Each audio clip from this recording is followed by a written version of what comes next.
Selamat malam, salam sejahtera. Terima kasih karena bersama dengan saya di Nazilin Unity Channel. Malam ini saya nak menjawab beberapa soalan daripada netizen. Mereka kata kenapa tidak Anwar Ibrahim pecat saja Zahid Hamidi selepas memecat KJ dan menghuru-harakan UMNO. Untuk melakukan perkara tersebut, saudara-saudara sekalian, ia tidak semudah seperti ABC, tidak semudah seperti cakap dan cakap. Ia tidak semudah hanya mengeluarkan air liur. Mungkin mudah untuk kita katakan, kenapa Anwar tidak pecat saja Zahid Hamidi?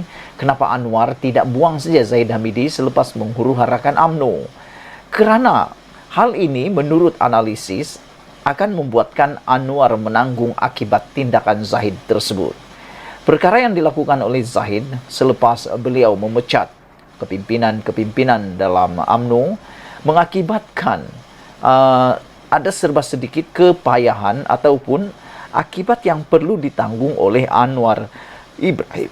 Oleh sebab itulah, ramai orang, peminat Anwar Ibrahim, peminat PKR, peminat Parti Pakatan Harapan, menyarankan supaya Anwar Ibrahim bertindak segera menyelesaikan masalah tersebut. Dan kenapa tidak pecat saja Zahid Hamidi? Mereka kata, sedangkan kalau Anwar Ibrahim pecat Zahid Hamidi, tiada yang perlu ditakuti kerana Anwar Ibrahim sudah mendapat 2/3 undian dalam parlimen. Sekiranya Barisan Nasional menarik diri atau tidak menyokong lagi Anwar Ibrahim, Pakatan Harapan, Anwar Ibrahim tetap memperoleh sokongan majoriti mudah di Dewan Parlimen. Oleh sebab itulah mereka mempersoalkan kenapa dan kenapa.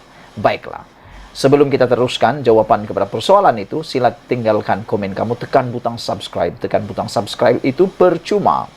Saudara-saudara sekalian, bagi mereka yang menganggap Perdana Menteri Anwar Ibrahim memerlukan Presiden UMNO Ahmad Zahid Hamidi untuk kelangsungan kerajaan campurannya, pemecatan Khairi Jamaluddin dan penggantungan Hishamuddin Hussein membuktikan bahawa Zahid juga boleh menggugat kestabilan kerajaan dan dalam senario terburuk malah menyebabkan kejatuhan kerajaan pada waktu ini. Majoriti 2/3 daripada 148 kerusi kerajaan gabungan itu terdiri daripada 3 pemimpin, 3 pemain, iaitu PH dengan 82 kerusi, BN 30 kerusi, 36 kerusi dari MP Parti Malaysia Timur, iaitu GPS 23, GRS 6, Warisan 3, KDM 1, PBM 1 dan Bebas 2. Secara teknikalnya, walaupun BN keluar, kerajaan campuran masih mempunyai 118 kerusi.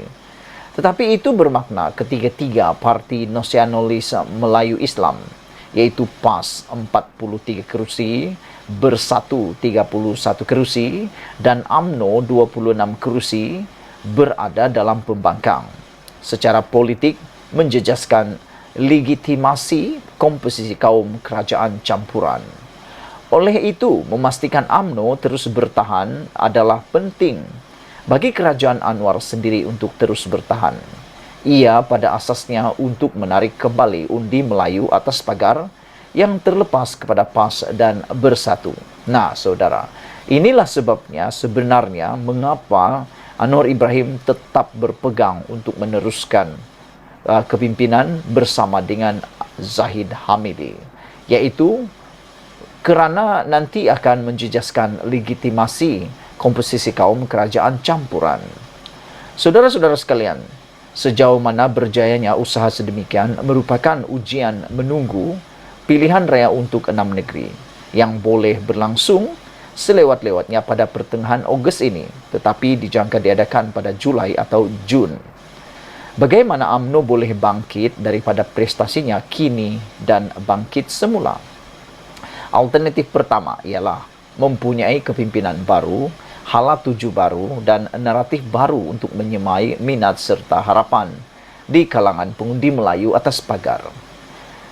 Ini bermakna UMNO yang direformasi tanpa Zahid dan kesetiaannya pada PH bukan peribadi tetapi struktural menjadi nombor 2 kepada PH adalah Lebih baik daripada menjadi nombor 3 kepada PAS dan bersatu.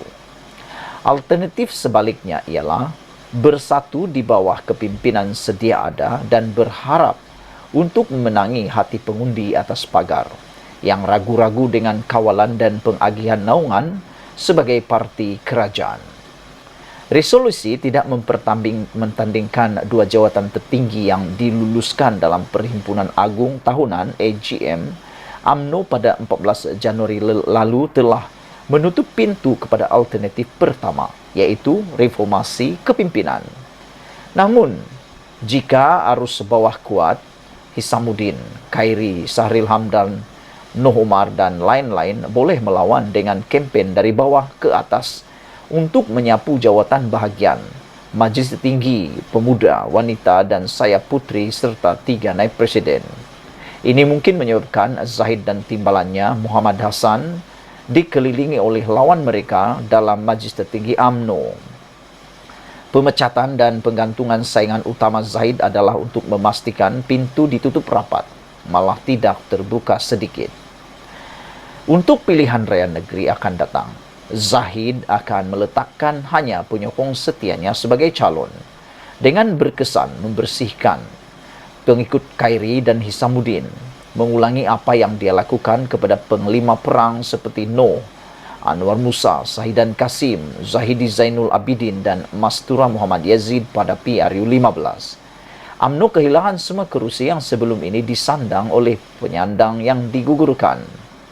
Bagaimana UMNO boleh melakukan yang lebih baik kali ini apabila lebih ramai yang disingkirkan? Apakah yang menyebabkan ahli UMNO menyokong atau ahli UMNO penyokong pemimpin yang dipecat? Apatah lagi orang Melayu pertengahan yang sudah bosan dengan rasuah, mahu mengundi UMNO di Selangor, Negeri Sembilan dan Pulau Pinang yang dikuasai PH, lagi pula negeri-negeri PN PAS Kelantan, Terengganu dan Kedah. Dengan menyingkirkan generalnya sendiri, UMNO sedang menuju ke medan penyembelihan sendiri dalam pilihan raya negeri penggal pertengahan. Apakah senjata UMNO untuk melawan? Tiada ideologi, tiada halat tuju, tiada naratif, tiada bintang politik.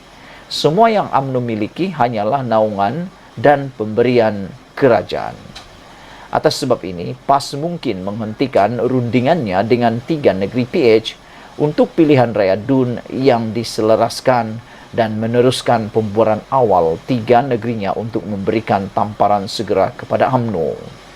Jika pengakuan Presiden PAS, Abdul Hadi Awang yang memberikan wang kepada pengundi telah membolehkan PH dan BN dalam beberapa minggu lalu mencabar dakwaan PN sebagai bersih dan anti rasuah, maka pembersihan UMNO malam tadi telah melepaskan sorotan terhadap PAS, bukan sahaja dalam perhatian media, tetapi mungkin juga dalam pilihan raya negeri dan penyalahgunaan sumber kerajaan sendiri. Lebih merugikan UMNO, menggunakan kuasa naungan untuk memikat pengundi atas pagar telah merosot dengan ketara. Sekiranya ia berjaya, hari ini MCA akan memegang 40 kerusi di parlimen, bukan DAP.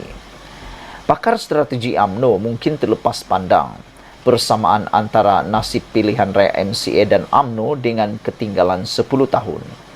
Adakah nasib MCA pada hari ini akan terjadi kepada UMNO kemudian nanti?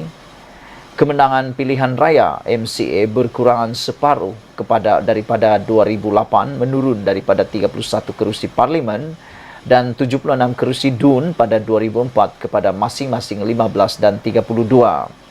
Jika penurunan mendadak itu tidak dijangka, keputusannya lebih teruk pada 2013, digelar 7-11 kerana hanya memenangi kerusi parlimen dan 11 DUN. 2018 bukan lagi mengejutkan.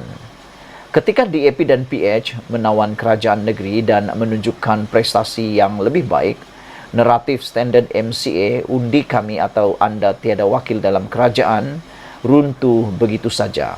Kerana ramai penyokong setia MCA beralih menjadi pengundi atas pagar, manakala beberapa pengundi pertengahan lain bertukar menjadi penyokong setia DAP dan PH. Jika kekalahan UMNO 2008 adalah setanding dengan MCA 2008, maka kemunduran UMNO 2022 yang lebih besar menyerupai MCA 2013. Jika UMNO terus hanya mempunyai naungan untuk ditawarkan, maka PRU 16 mungkin nasibnya kelihatan seperti MCA pada 2018.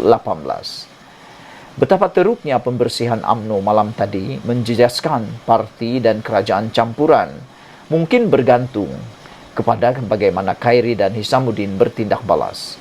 Ramai penyokong PH berharap Khairi dan rekan rapatnya Sahrir akan menyertai barisan mereka, terutamanya PKR, kerana mereka merayu kepada segmen pasaran pilihan raya yang lebih bandar, pelbagai, muda dan canggih. Jika ini berlaku, UMNO dan bekas pembangkang UMNO di bawah tiket PH mungkin akan bertelegah antara satu sama lain dalam pilihan raya negeri. Memandangkan permusuhan yang mendalam, pertandingan seperti itu tidak mungkin menjadi perlawanan persahabatan dan boleh menjejaskan kestabilan hubungan PH-BN di peringkat persekutuan. Tetapi ini kurang kebimbangannya. Senario sebaliknya akan menjadi lebih buruk bagi PH jika Khairi dan Saril menyertai bersatu. Mereka akan membawa lebih ramai pengundi pertengahan Melayu, terutama anak muda, kepada PN. Apa yang boleh menghalang langkah ini ialah ramai dalam bersatu daripada bekas pemimpin UMNO, Hamzah Zainuddin hingga Wan Saiful Wanjan mungkin tidak menyukai persaingan. Ancaman terbesar kepada Zahid sekarang ialah Hisamuddin. Zahid mengelakkannya daripada dipecat hanya kerana undang-undang anti lompat parti akan membebaskannya untuk menyertai bersatu. Tetapi penggantungan 6 tahun bermakna dia disekat daripada bertanding dalam 1 hingga 2 kitaran pilihan raya umum dengan berkesan menamatkan hayat politiknya. Adakah Hisamuddin mempunyai keberanian untuk meninggalkan parti dan meletakkan jawatan sebagai ahli parlimen untuk memaksa pilihan raya kecil sebelum atau semasa pemilihan parti UMNO? Adakah Hisamuddin akan mencontohi apa yang dilakukan oleh veteran UMNO Johor, Sahrir Abdul Samad, terhadap bekas Presiden UMNO Dr. Mahathir Mohamad pada tahun 1986. Pada masa itu, Sahrir memenangi pilihan raya kecil yang merupakan tamparan di muka Mahathir. Jika Hisamuddin meletakkan jawatan, dia mempunyai 2 kelebihan dalam mengekalkan kerusi itu. Pertama, dia ahli parlimen penggal kelima bagi Sembrong sejak 2004, menang dengan margin 10,000 undi dan ke atas kecuali pada tahun 2018. Kedua, dan yang paling penting, ini akan menjadi pertempuran nasional antara UMNO Zahid melawan semua pasukan anti-Zahid. Khairi, Noh dan lain-lain boleh berkempen habis-habisan untuk Hisamuddin sebelum memutuskan langkah seterusnya.